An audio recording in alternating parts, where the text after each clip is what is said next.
GC RJY వార్తావానికి స్వాగతం. ముఖ్యమైన వార్తలు మీ ముందుకు తీసుకువచ్చింది కేవాణి బిఏ రాజనీతి శాస్త్రం నుంచి. మొదటిగా కళాశాల వార్తలు. భయం వీడు ధైర్యంగా మాట్లాడు అంటూ ఆర్ట్స్ కళాశాల విద్యార్థులు. సీతానగరం మండలం వెదుళ్లపల్లి జిల్లా పరిషత్ జూనియర్ కళాశాలలో ఇటీవల ఆర్ట్స్ కాలేజ్ విద్యార్థులు సంకల్ప్ కార్యక్రమాన్ని నిర్వహించారు. అంతర్జాతీయ వార్తలు. యునెస్కో నుండి వైదొలగనున్న అమెరికా విభజనకర మరియు వోక్ ఆలోచనలు ప్రోత్సహిస్తుందని ఆరోపణ.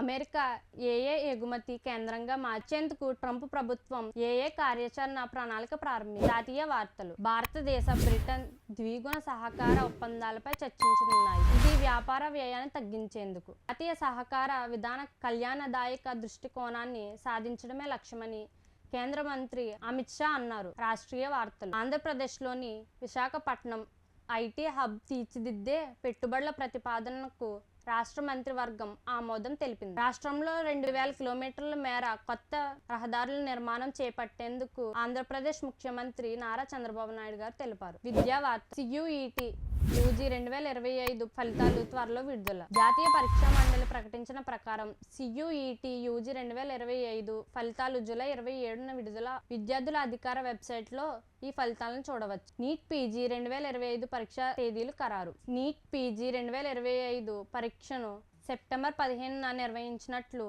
NBA ప్రకటించింది. అప్లికేషన్ల ప్రక్రియ ఆగస్టు 2వ వారంలో ప్రారంభం అవుతుంది. చివరిగా వాతావరణం.